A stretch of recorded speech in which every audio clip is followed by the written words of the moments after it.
Kenichi est un salarié japonais ordinaire. Un jour, alors qu'il se surmène comme d'habitude, il s'effondre sur le sol. Normalement, il devrait être envoyé dans un autre monde, mais dans le cas de Kenichi, il survit et intente un procès à sa société pour pouvoir prendre sa retraite dans une ferme. La vie se passe plutôt bien pour lui, mais tout à coup, alors qu'il se prépare à manger, il disparaît et apparaît au milieu d'une forêt. Il essaie de regarder autour de lui pour comprendre où il se trouve, mais tout ce qu'il trouve, c'est le squelette d'un chevalier déchu et un tas de plantes inconnues. Il a regardé beaucoup d'animes au cours de sa vie, et il sait qu'il s'agit probablement d'une aventure risquée. Pour le confirmer, il crie « Fenêtre d'état » pour voir s'il se passe quelque chose.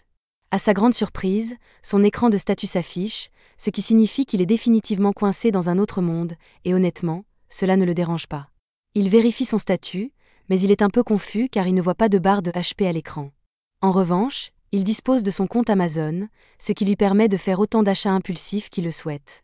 Il a également accès à une boîte à objets, alors il ramasse une poignée d'herbes pour tester les possibilités de la boîte à objets. Il met les mauvaises herbes dans sa boîte à objets et se rend compte qu'il peut séparer et récupérer les composants individuels des objets qu'il y met. Il décide également de tester le magasin et y jette un coup d'œil, mais malheureusement, il a toujours besoin d'argent pour acheter des objets.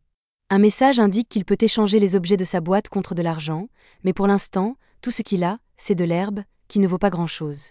Il n'a littéralement rien de valable à échanger contre de l'argent, et à ce rythme, il va probablement mourir de faim. C'est alors qu'il remarque l'équipement brillant du chevalier mort, et comme il est mort de toute façon, ce n'est pas comme s'il en avait encore besoin. La première chose que fait Kenichi est d'acheter des produits de première nécessité et du pain au magasin. Ensuite, il enterre le squelette du chevalier pour lui rendre hommage et quitte la région sur le nouveau vélo qu'il a acheté. Il est à la recherche d'un village pour parler à des gens et gagner de l'argent, mais il n'a aucune idée de l'endroit où il se trouve. Pour l'instant, il décide d'établir un campement pour la nuit, car il ne trouvera rien aujourd'hui. Cependant, s'il ne trouve pas de ville, il prévoit de revendre certaines des choses qu'il achète au magasin pour en tirer un énorme profit. S'il y parvient, il devrait pouvoir survivre et s'épanouir dans ce monde. Mais il y a un problème. Jusqu'à présent, Kenichi n'avait pas pensé qu'il serait dangereux de se trouver au milieu des bois. Une fois la nuit tombée, il se retrouve encerclé par une meute de loups qui n'ont pas l'air d'être amicaux. Kenichi panique, car il sait qu'il est mort s'il n'agit pas rapidement. Il se tourne donc vers son magasin et essaie immédiatement d'acheter le plus gros fusil qu'il puisse trouver. Malheureusement, il n'y a pas d'arme à feu, alors il se contente d'acheter un tas de feux d'artifice. Les feux d'artifice effraient un peu les loups, mais ce n'est finalement pas suffisant pour se débarrasser d'eux. Kenichi se met alors à chercher autre chose et finit par trouver un lance-pierre qu'il utilise pour tirer des balles sur les loups.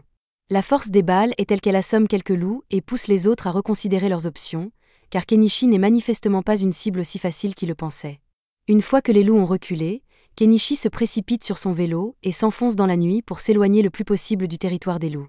Le lendemain matin, Kenichi est épuisé par tout ce qu'il a fait à vélo, mais il n'a toujours aucune idée de l'endroit où il se trouve. Il achète une échelle et un télescope pour pouvoir grimper dans un arbre et observer ce qui l'entoure. Heureusement, il parvient à apercevoir une ville au loin, ce qui devrait lui permettre de commencer à gagner de l'argent s'il s'y rend. Il commence son long voyage à travers les prairies, mais lorsqu'il arrive enfin à la route principale, il manque de se faire écraser. Le conducteur de la charrette s'excuse d'avoir failli le renverser, et comme il se sent mal, il propose à Kenichi de l'emmener en ville. Il se présente comme étant Fuyu, un marchand, et celle qui se trouve à l'arrière du chariot est une barde itinérante, elle est donc une passagère. Pendant le trajet, Fuyu remarque que Kenichi est habillé de façon plutôt étrange. Il lui demande alors pourquoi il se rend en ville, et Kenichi répond qu'il a l'intention d'y ouvrir un commerce. Ils finissent par franchir les portes de la ville, Fuyu dépose Kenichi devant son magasin, et ce dernier l'aide à décharger sa cargaison. Fuyu remercie Kenichi pour son aide, mais c'est Kenichi qui devrait être reconnaissant car Fuyu l'a vraiment aidé. Pour montrer sa gratitude, il donne à Fuyu un sachet de poivre, mais lorsque Fuyu comprend ce que c'est, il avertit Kenichi de ne pas le vendre dans cette ville. Il existe une mafia des épices appelée Pikoba, qui détient un monopole total sur le marché des épices. Si Kenichi essaie de les concurrencer, il pourrait envoyer des assassins à ses trousses. Kenichi n'avait pas réalisé que le simple fait de vendre ses produits pouvait être aussi dangereux, et il est donc reconnaissant à Fuyu de l'avoir prévenu. Normalement, Fuyu ne voudrait pas risquer d'attirer l'attention de Pikoba, mais comme il s'agit d'une affaire privée entre lui et Kenichi, il décide d'acheter le poivre. Kenichi essaie de lui dire qu'il n'a pas à le payer, mais Fuyu insiste, car un marchand n'accepte jamais rien gratuitement, car cela signifierait qu'il doit une faveur à Kenichi. Kenichi peut comprendre cela, Il accepte donc le paiement de Fuyou, mais même s'il a fait une réduction à Fuyou, il a quand même gagné beaucoup plus que ce à quoi il s'attendait. Il n'a payé que 1000 yens pour ce poivre, mais Fuyou l'a payé l'équivalent de 100 000 yens. Kenichi se promène un peu dans la ville et finit par trouver une auberge et un restaurant locaux. Il y entre et est accueilli par l'hôtesse, Aslia. Il lui dit qu'il est ici pour se loger et qu'elle sera ravie de l'aider, alors elle le conduit à la réception. Le prix d'une chambre est d'une pièce de cuivre, et le paiement doit être effectué à l'avance. Kenichi lui donne donc l'argent. Il ne reste plus à Kenichi qu'à écrire son nom sur le contrat, mais Kenichi se rend soudain compte qu'il ne sait pas écrire dans la langue du pays. Aslia remarque les vêtements étranges de Kenichi et lui demande s'il est une sorte d'ambassadeur étranger, mais Kenichi lui répond qu'il est juste en ville parce qu'il veut monter sa propre affaire. Aslia lui apporte son soutien, mais elle ne pense pas que Kenichi sera accepté par la guilde des marchands, qui exige de ses membres qu'il sache lire, écrire et compter, ce qu'il ne sait apparemment pas faire. Kenichi sait parfaitement lire et écrire, mais il ne comprend pas la langue de ce pays. Quant aux mathématiques, il est plutôt doué, donc cela ne devrait pas poser de problème. Aslia ne croit pas que Kenichi sache vraiment faire des maths, alors elle lui pose un problème de multiplication de base pour le tester, et Kenichi répond instantanément, ce qui fait de lui un génie des maths dans ce monde. Aslia l'aide à écrire son nom sur le contrat, et comme Kenichi a besoin d'apprendre à lire et à écrire, il lui demande si elle serait prête à lui apprendre la langue de ce pays. Il lui propose de lui donner des bonbons en échange des leçons de langue, et lorsqu'elle entend « bonbons », elle est tout à fait d'accord. Il est pratiquement impossible de se procurer des bonbons dans le royaume de Kaden, car seuls les nobles ont le droit d'acheter ce genre de choses. En fait, si les nobles découvraient qu'elle a de si belles friandises, ils essaieraient probablement de les lui prendre, mais elle refuse que cela se produise.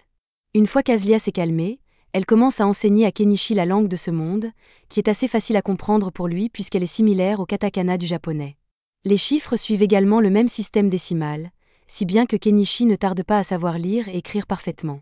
Aslia est stupéfaite qu'il ait pu apprendre la langue en seulement quelques heures, et s'il peut faire cela, alors il est certainement assez intelligent pour se faire un bon nom en tant que marchand, et elle commence donc à le considérer comme un bon partenaire de mariage. Kenichi pense qu'Aslia plaisante, puisqu'il est assez âgé pour être son père, et ne prend donc pas sa déclaration au sérieux. Il termine le portrait qu'il avait dessiné d'elle, et quand Aslia le voit, elle est folle de joie parce qu'il lui ressemble exactement, et normalement, seuls les nobles ont droit à leur portrait. Kenichi lui a donné de délicieux bonbons et a dessiné un portrait pour elle. Elle ne peut donc pas le laisser partir sans lui donner quelque chose en retour, c'est pourquoi elle lui saute dessus, et cette nuit-là, Kenichi fait un clap. Le lendemain matin, Kenichi se rend à la guilde des marchands et rencontre l'un des représentants car il souhaite s'inscrire.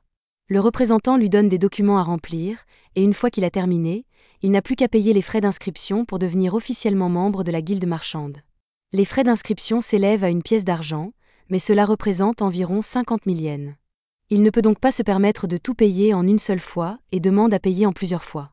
Heureusement, la guilde autorise les paiements partiels, et Kenichi est désormais un membre officiel de la guilde des marchands. La réceptionniste lui remet une carte d'identité et lui demande de la garder en évidence chaque fois qu'il fait des affaires, car elle sert de preuve qu'il fait partie de la guilde des marchands. Maintenant qu'il s'est inscrit, Kenichi décide de se promener dans le marché pour voir combien coûtent les choses ici. Dans l'ensemble, tous les produits manufacturés sont beaucoup plus chers que s'ils étaient achetés dans son magasin. Les seules choses dont le prix est raisonnable sont les produits alimentaires, alors Kenichi achète un sac de fruits à un vendeur. Le lendemain, Kenichi travaille à la création d'un stand pour pouvoir vendre ses produits en ville, et Aslia est impressionnée par la facilité avec laquelle il a fabriqué. Pendant que Kenichi installe quelques prospectus, Aslia remarque qu'il utilise des pinces à linge, qui l'intéressent beaucoup car leur design est vraiment sympa. Les pinces à linge qui existent dans ce monde sont faites de bois et d'un élastique, mais elles se cassent si facilement qu'elles sont pratiquement inutiles. Elle demande à Kenichi s'il les vend aussi, mais ce dernier n'avait même pas envisagé que quelque chose d'aussi simple que des pinces à linge puisse avoir autant de valeur. Plus tard dans la journée, Kenichi se rend au marché pour son premier jour en tant que marchand et trouve un bon emplacement à côté d'une vieille dame. Il lui demande si elle est d'accord pour qu'il y installe son étalage, et elle n'y voit aucun inconvénient, alors Kenichi sort son étalage de sa boîte à objets. Hanama est impressionnée par la sélection de marchandises de Kenichi, elle regarde un peu autour d'elle et repère les pinces à linge qu'il vend. Comme elle les aime beaucoup, elle propose d'en acheter quelques-unes, ce qui surprend Kenichi, qui ne pensait pas qu'elle voudrait soutenir son concurrent. Hanama lui fait remarquer qu'il n'y a pas de règle interdisant d'acheter chez lui, et qu'en plus, elle n'a pas l'intention d'avoir une sorte de rivalité avec lui de toute façon. Au fur et à mesure que la journée avance, l'étal de Kenichi commence à attirer des clients, si bien que ses marchandises se vendent rapidement. En particulier, les pinces à linge sont devenues très populaires en raison de leur fiabilité, si bien que Kenichi pourrait probablement vivre de leur seule vente. Cependant, il sait que d'autres personnes finiront par créer des pinces à linge similaires, et il ne peut donc pas compter sur elles éternellement. À ce moment-là, un homme s'approche de l'étal de Kenichi, et d'après le fait qu'il porte une épée à la hanche et des vêtements finement confectionnés, Kenichi peut dire qu'il doit s'agir d'un noble. L'homme dit qu'il veut voir le couteau de Kenichi, alors Kenichi le laisse le tester. Lorsque l'homme est satisfait des tests de tranchant, il demande le prix. Kenichi lui dit que le couteau coûte 2 pièces d'argent, ce qui est assez cher, mais l'homme comprend pourquoi, car ce couteau est d'excellente facture. Il aimerait bien l'acheter, mais il a besoin d'une lame un peu plus longue. Kenichi vérifie donc dans son magasin s'il n'y a pas quelque chose de plus grand, et il finit par trouver un katana. L'homme adore le katana, mais Kenichi lui dit que le prix est d'une pièce d'or, ce qui est très cher, et l'homme ne sait pas s'il doit l'acheter ou non. Alors que Kenichi regarde l'homme essayer de se convaincre que le sabre est une dépense nécessaire, une fille chat commence à renifler son visage et à le lécher. C'est la première fois que Kenichi voit un peuple de bêtes, il est donc un peu effrayé au début, mais il se calme rapidement et leur demande ce qu'elles veulent acheter. Ils lui disent qu'ils veulent le tissu qu'il utilise pour couvrir son étal, et qu'à l'origine, ce tissu n'était pas destiné à être vendu, mais Kenichi est un homme d'affaires, alors s'ils veulent le tissu, il le vendra. Il leur dit qu'un tissu coûte 3 pièces de cuivre, mais que s'ils veulent en acheter 3, il leur fera une réduction et ne leur demandera que 8 pièces de cuivre. C'est une bonne affaire pour eux, mais le peuple des bêtes est vraiment mauvais en maths, donc ils ne comprennent pas du tout ce que Kenichi a dit et pensent qu'il essaie de les arnaquer. Le noble dit au peuple des bêtes que Kenichi leur dit la vérité et qu'ils n'ont donc pas à s'inquiéter de se faire arnaquer, alors ils le croient sur parole et achètent les tissus. L'homme décide également d'acheter l'épée car elle est incroyablement bien faite, et à la fin de la journée, Kenichi fait un très bon profit. Pendant ce temps, ailleurs dans la ville, une servante qui a acheté les pinces à linge de Kenichi les montre à sa maîtresse, Primula. Margaret demande à Primula si elles peuvent les utiliser dans le manoir car elles lui faciliteraient beaucoup le travail. Primula trouve que c'est une bonne idée et dit à Margaret d'aller en acheter d'autres demain. Mieux encore, elle veut vendre ses pinces à linge dans sa propre entreprise, car c'est une mine d'or d'opportunités, et elle s'en va demander la permission à son père. Ce soir-là, Kenichi prend un bain au bord du puits, et il aimerait vraiment avoir un bain chaud, mais les bains chauds n'ont pas encore été inventés, alors il va devoir en fabriquer un lui-même. Il regarde dans le magasin pour voir s'il y a quelque chose qu'il pourrait utiliser pour faire un bain chaud, et trouve par hasard un tonneau à vendre. Il a donc l'intention de le remplir d'eau et de le mettre sur le feu pour qu'il puisse à nouveau prendre un bain chaud. Si son idée fonctionne, il pourra peut-être en tirer profit. Par ailleurs, Kenichi a beaucoup profité de l'écran de sa boutique en ligne, mais il n'a aucune idée de son fonctionnement ni de la façon dont les colis lui parviennent. Pour être honnête, c'est bien trop beau pour être vrai, et Kenichi craint qu'on lui vole son âme en guise de compensation, mais pour l'instant, il ne sert à rien de s'inquiéter, alors il décide d'aller dormir. Pendant ce temps, dans la forêt, il y a une petite fille nommée Anémone, et elle est actuellement en fuite. Le lendemain, alors que Kenichi prépare son magasin, il décide de mettre à jour son inventaire et met en vente quelques bijoux. Ce ne sont pas des pierres précieuses, mais elles sont jolies, et il devrait pouvoir en tirer un bon profit. C'est à ce moment-là que Margaret, la servante d'hier, arrive et dit qu'elle est venue acheter d'autres pinces à linge à Kenichi. Il lui demande combien elle veut en acheter et est surpris d'entendre qu'elle en veut 100, mais elle a l'argent pour cela, alors il finalise la vente. Alors qu'il emballe les épingles pour elle, Margaret remarque certains des bijoux qu'il a disposés et demande s'ils sont faits de vrais diamants. Kenichi lui répond que les bijoux sont tous faits de verre poli, mais qu'ils sont tout de même très beaux. Margaret lui demande donc d'en mettre un de côté pour qu'elle puisse revenir l'acheter plus tard. Les affaires continuent comme d'habitude pendant le reste de la journée, mais juste au moment où Kenichi s'apprête à fermer boutique pour la journée, les fous de bêtes de la veille reviennent dans sa boutique. Ils ont l'air plutôt sérieux et Kenichi craint qu'ils ne soient là pour le battre, mais Miare s'approche de son visage et dit aux autres qu'elle sent une odeur d'épices venant de lui. Les autres bêtes commencent à faire la fête et demandent à Kenichi de leur vendre quelques-unes de ces épices, mais celui-ci hésite à le faire après ce qu'il a entendu sur le syndicat des épices. Il n'a aucune idée de la façon dont ils opèrent et de ce qu'ils lui feront s'ils découvrent qu'il vend des épices, alors il ne veut pas prendre le risque. Les hommes bêtes ne cessent de le supplier de faire une exception, mais les habitants de la région leur disent qu'ils ne peuvent pas s'attendre à ce qu'un nouveau venu comme Kenichi prenne des risques pour eux, et les hommes bêtes semblent avoir compris le message. Kenichi ne peut pas leur vendre d'épices, mais il n'enfreint aucune règle s'il partage un repas avec eux. Il invite donc le groupe à venir manger avec lui, mais il devra le faire dans les bois pour ne pas attirer l'attention.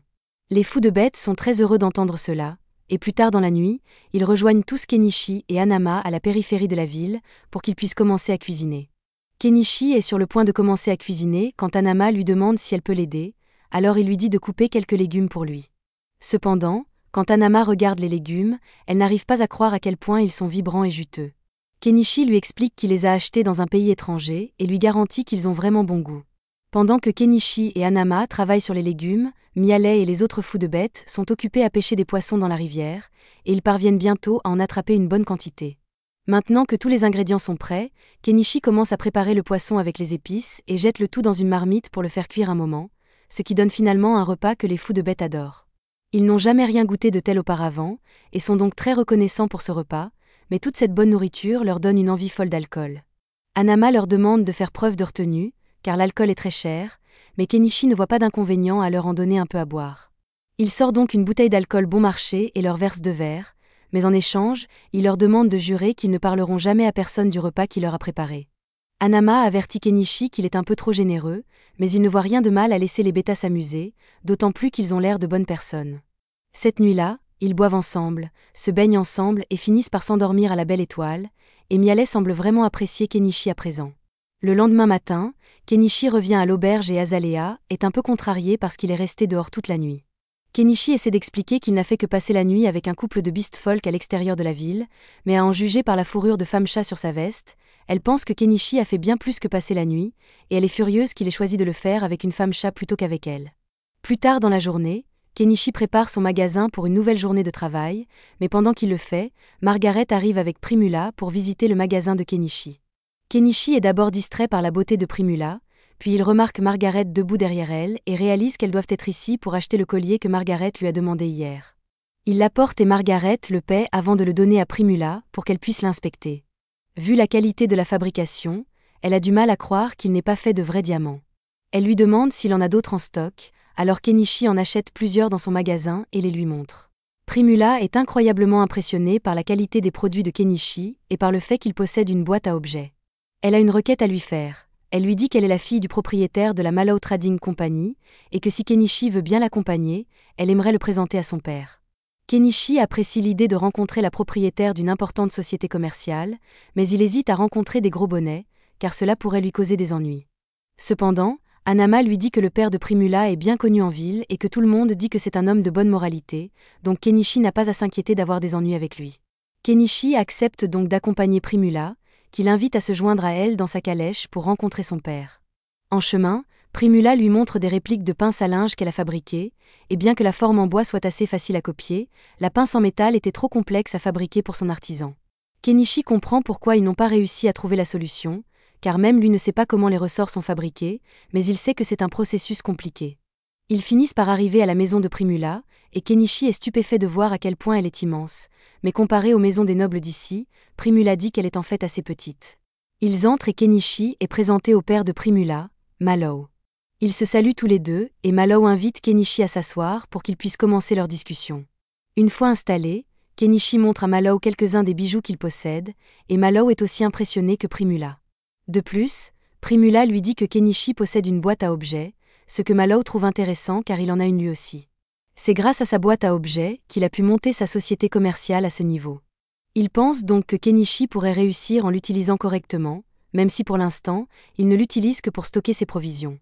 Quoi qu'il en soit, la raison pour laquelle Mallow souhaitait rencontrer Kenichi est qu'il voulait discuter de la possibilité que Kenichi devienne le fournisseur officiel de la société Mallow. Kenichi s'attendait à une telle proposition et suppose que Mallow a l'intention de la commercialiser de manière à maximiser ses profits. Cependant, si c'est ce que Mallow recherche, Kenichi lui demande pourquoi il n'a pas continué à acheter les articles de son magasin à bas prix pour les revendre plus tard. Mallow aurait certainement pu le faire, mais c'est une tactique commerciale sournoise, et si Kenichi découvrait qu'il revendait ses produits sans autorisation, il ne serait pas très content.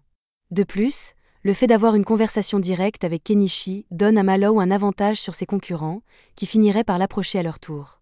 Cela dit, Mallow souhaite entamer des négociations en vue d'un partenariat et propose à Kenichi de lui verser 50% du prix de vente au détail de ses produits. Kenichi aurait pu demander mieux, mais cela ne le dérange pas, car sa boutique en ligne lui rapporte déjà beaucoup d'argent. Il accepte donc l'offre de Mallow, et les deux hommes se serrent la main. Il signe officiellement le contrat de fourniture, et les premiers articles qu'il fournit à Mallow lui rapportent plus d'1 million de yens. Cependant, lorsque Primula voit tous les beaux bijoux que Kenichi a en stock, elle en tombe amoureuse et demande à son père si elle peut les acheter à Kenichi pour elle-même. Mallow n'y voit aucun inconvénient et Primula lui propose de lui payer 10 pièces d'or, ce qui équivaut à 2 millions de yens. Pour la première fois depuis son arrivée, Kenichi a un solde bancaire à 8 chiffres. Puisqu'il s'en sort si bien, Il décide de commencer à mettre en place sa vie tranquille et achète une maison dans son magasin. Le lendemain, il quitte les murs de la ville et part dans la forêt à la recherche d'un bon endroit pour y installer sa maison. Avant de partir, il informe Azalea de son plan pour qu'elle ne s'inquiète pas, mais elle trouve un peu étrange que Kenichi choisisse volontairement de vivre dans la dangereuse forêt au lieu de rester en ville. Une fois qu'il a trouvé un bon endroit, Kenichi achète un désherbeur et commence à aménager la zone, mais il se heurte à un problème, car même si les autres articles de son magasin sont plutôt bon marché, le carburant est toujours cher, quel que soit le monde dans lequel on vit. Il n'y a rien qu'il puisse faire, alors il s'accommode du coût élevé et continue à travailler jusqu'à ce qu'il ait réussi à se frayer un chemin pour entrer et sortir de la forêt. Après cela, il doit commencer à se débarrasser de tous ses arbres, il achète donc une tronçonneuse et commence à couper.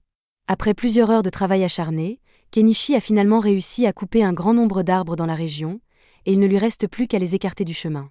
Cependant, lorsqu'il essaie de placer les arbres dans sa boîte à objets, il n'y parvient pas. Il semble que les arbres soient trop longs pour y entrer, il va donc devoir ressortir sa tronçonneuse et les couper en morceaux plus faciles à gérer. Il finit par raccourcir les arbres en bûches de 10 mètres, ce qui lui permet de les ranger dans sa boîte à objets, et il a presque fini d'enlever les arbres. La seule chose qui lui reste à faire est d'enlever toutes les souches, mais cela va demander beaucoup de travail et le soleil se couche déjà. Le lendemain, Kenichi retourne dans la forêt pour terminer le travail, mais après avoir creusé la souche pendant un moment, il se rend compte que c'est beaucoup trop de travail pour un homme d'âge moyen comme lui, et plutôt que de s'abîmer le dos, il décide d'acheter une pelleteuse. Cependant, une fois qu'il l'a vue, il se rend compte qu'il vient de dépenser 1,2 million de yens pour de la machinerie lourde parce qu'il ne voulait pas faire de travail manuel.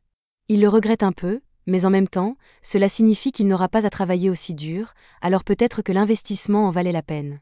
Il démarre le moteur, mais il se rend compte que cet engin fonctionne au diesel et que son magasin n'en vend pas du tout. Il commence à paniquer, car ce serait un énorme gâchis s'il ne pouvait pas utiliser la pelleteuse après avoir dépensé tant d'argent pour elle. Il réfléchit un instant et se rend compte qu'il pourrait probablement fabriquer son propre diesel en mélangeant du kérosène et quelques additifs.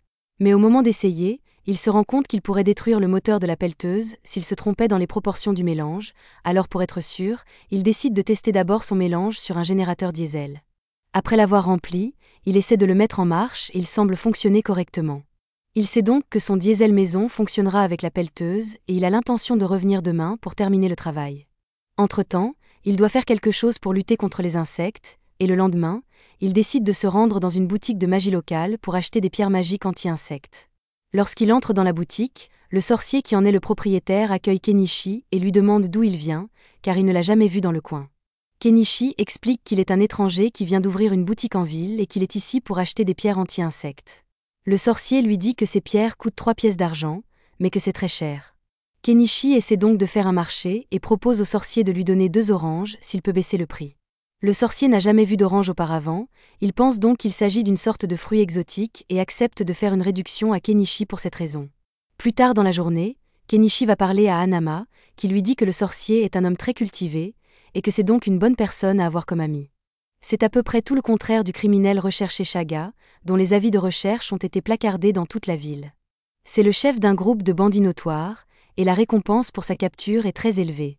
En fait, cette nuit-là, Chaga organise un raid sur un chariot rempli d'esclaves en cours de transport, et qui sait ce qu'il compte en faire. Le lendemain, Kenichi retourne dans la forêt pour pouvoir enfin utiliser sa pelleteuse, et il ne regrette plus son achat car non seulement elle lui facilite grandement le travail, mais elle est aussi très amusante. Maintenant, rien ne peut l'empêcher de réaliser son rêve de vivre une vie tranquille dans les bois, mais après avoir dépensé autant d'argent pour la pelleteuse, il est dangereusement proche de la faillite, et il va donc devoir mettre un frein à tout progrès dans la construction. Un peu plus tard, Kenichi retourne voir Mallow et Primula dans l'espoir de leur vendre du sel et du sucre pour faire un bon profit. Mallow teste le sucre et est satisfait de sa qualité, mais il ne peut pas l'acheter à Kenichi. L'État se réserve tous les droits sur le sucre et le sel, et Mallow aurait des ennuis s'il les achetait auprès d'une source non autorisée. En revanche, les bijoux que Kenichi lui a vendus auparavant se vendent comme des petits pains, et Mallow aimerait bien en acheter d'autres immédiatement. Les bijoux supplémentaires que Kenichi vient de vendre lui ont rapporté 15 pièces d'or, soit environ 3 millions de yens. Il a maintenant assez d'argent pour acheter la cabane en rondins qu'il a trouvée dans son magasin. Honnêtement, il n'arrive toujours pas à croire qu'une cabane entière est en vente dans son magasin, et ce pour seulement 1,7 million de yens. Cela semble presque trop beau pour être vrai, mais Kenichi ne veut pas rater l'occasion et achète la cabane. Malheureusement, la cabane doit provenir d'IKEA, car lorsqu'il l'achète, il se retrouve noyé dans une pile de planches de bois et des instructions qu'il ne sait pas comment suivre. Il prend le temps de lire les instructions à la main et, comme il le craignait, le montage de cette chose va être une véritable galère. Mais il a déjà payé, alors il n'a pas d'autre choix que d'en finir. Alors que Kenichi commence à construire, les Beast Folk de tout à l'heure passent par là, et en signe de gratitude, ils décident d'aider Kenichi dans sa construction. Plusieurs semaines passent, et grâce à l'aide des Beast Folk, Kenichi a pu progresser régulièrement dans la construction de sa cabane, tout en gardant son échoppe ouverte. Après un peu moins d'un mois de travail, la construction de la cabane est enfin terminée. Il n'aurait pas pu faire tout cela en si peu de temps sans l'aide des Beast Folk, alors pour les remercier, il organise une belle fête barbecue. Cependant, même si la cabane est enfin terminée, il reste encore une tonne de choses que Kenichi doit faire par lui-même, comme peindre les murs et le toit et produire de l'électricité. Il lui a fallu un mois de plus pour s'occuper de toutes ses affaires, mais une fois que tout a été fait, la maison de Kenichi est complètement autosuffisante. Il a construit une clôture autour de sa maison et de sa ferme et, pour ce qui est de l'électricité, il a installé quelques panneaux solaires. Maintenant qu'il a enfin fini d'aménager la maison de ses rêves, la première chose que fait Kenichi pour fêter l'événement est de prendre un bon bain chaud, même s'il doit encore trouver un moyen d'avoir de la plomberie à l'intérieur, car il a dû faire plusieurs voyages à vélo pour remplir sa baignoire. Le lendemain matin, Kenichi retourne à l'auberge pour annoncer à Azalea qu'il a enfin terminé sa cabane dans la forêt et qu'il ne restera donc plus à l'auberge. Azalea est un peu surprise car elle ne pensait pas que Kenichi était sérieux lorsqu'il a dit qu'il voulait construire une maison dans la forêt, mais elle est également heureuse qu'il ait pu atteindre l'un de ses objectifs, même si cela signifie qu'elle ne pourra plus le voir aussi souvent. Le lendemain, Kenichi se réveille dans sa cabane, et comme le temps est magnifique, il décide de sortir pour prendre quelques photos des fleurs locales. Cependant, sa petite balade est interrompue lorsqu'il manque de se faire tirer dessus par une flèche. Kenichi est tellement surpris qu'il tombe de son vélo, mais d'autres flèches sont tirées vers lui, et il se réfugie derrière un arbre. Ceux qui tirent les flèches sont de nouveaux Beast Folk qui vivent dans la forêt, et pour leur défense, ils étaient là pour chasser, et ils l'ont donc instinctivement attaqué. Mais même après avoir réalisé que Kenichi est l'humain qui a construit une maison dans cette forêt, il s'en fiche et décide de le tuer quand même.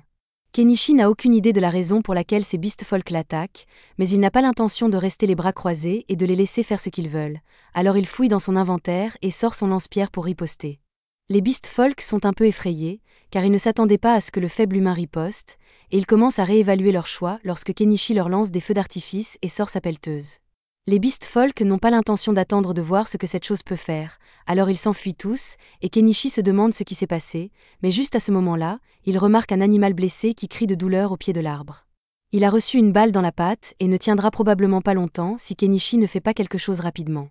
Il s'approche du chat, mais celui-ci ne lui fait pas confiance et grogne lorsqu'il s'approche de lui.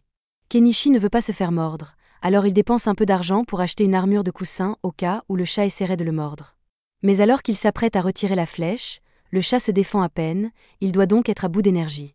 Il achète donc une bouteille d'alcool pour désinfecter la plaie et applique ensuite une crème antibiotique.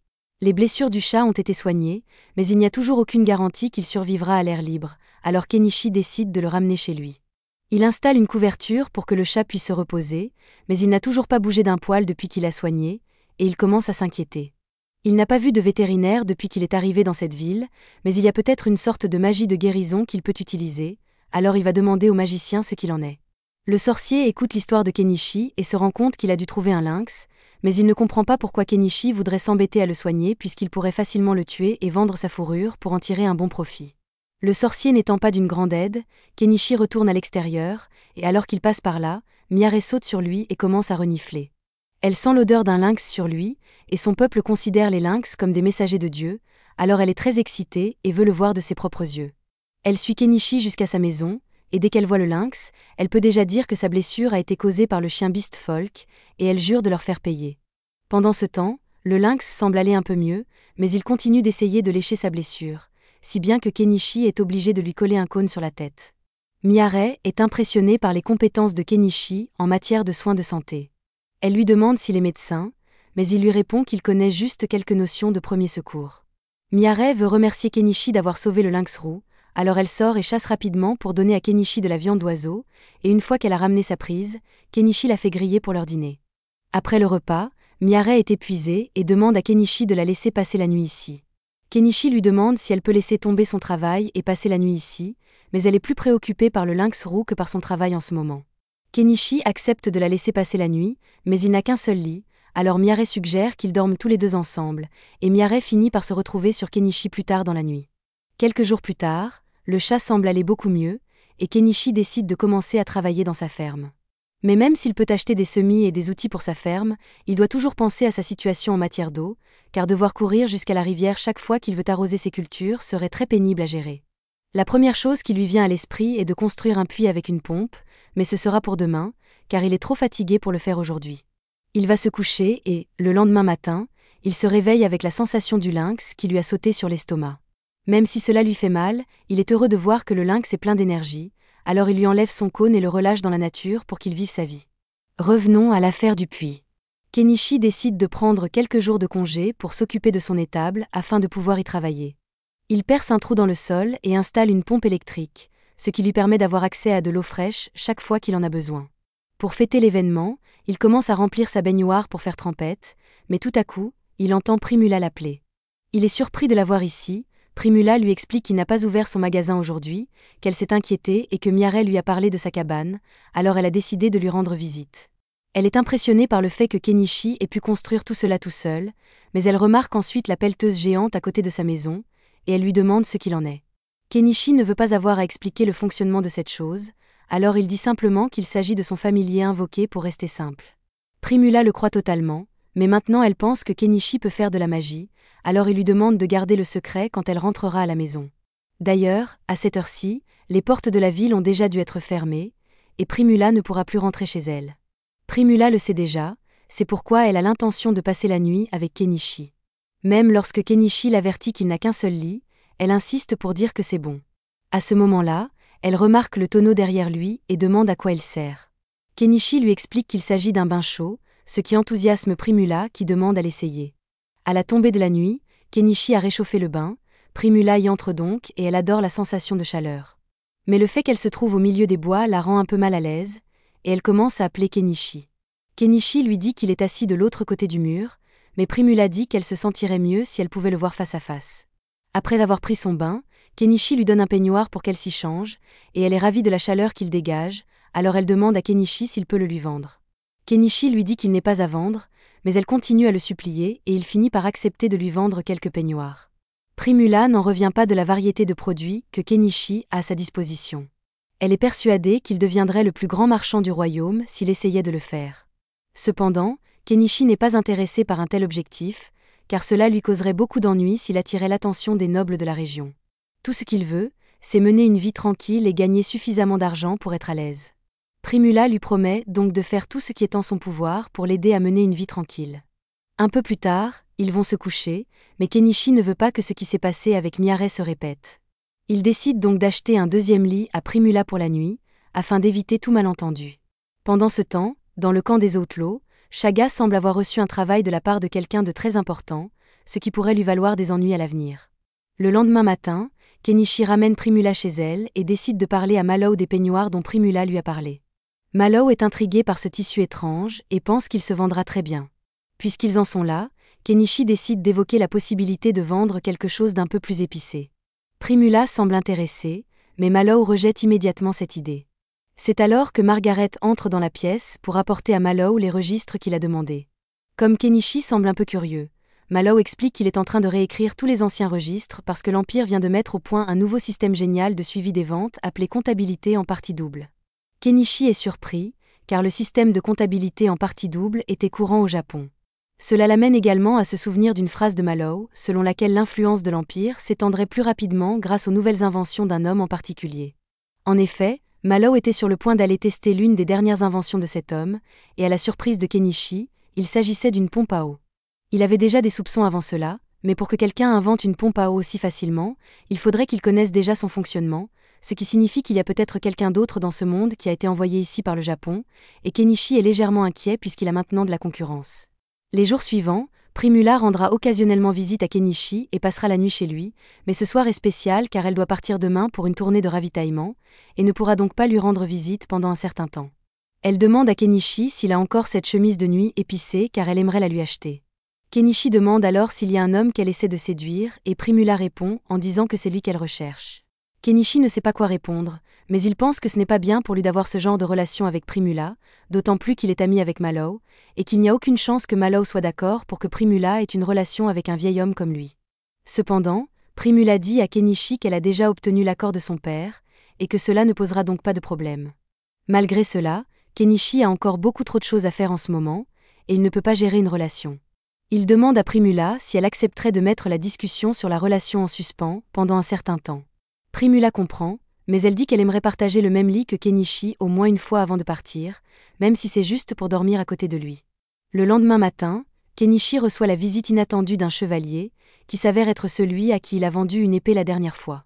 Son nom est Northball, et il a été envoyé ici pour enquêter parce qu'il y a eu des rapports sur un vieil homme étrange vivant dans les bois. Mais comme il connaît déjà Kenichi, il peut affirmer qu'il ne se passe rien de sinistre ici. Avant de partir, il raconte à Kenichi une nouvelle intéressante qu'il a entendue récemment. Un mage de l'Empire a créé un condiment merveilleux, la mayonnaise, et il a réussi à vaincre un dragon avec ce condiment. Il ne fait aucun doute pour Kenichi que cet homme mystérieux doit venir du Japon, et avec tout ce qu'il a accompli jusqu'à présent, Kenichi se sent vraiment surclassé. C'est la fin de l'épisode 3. Abonnez-vous pour ne pas manquer la prochaine partie.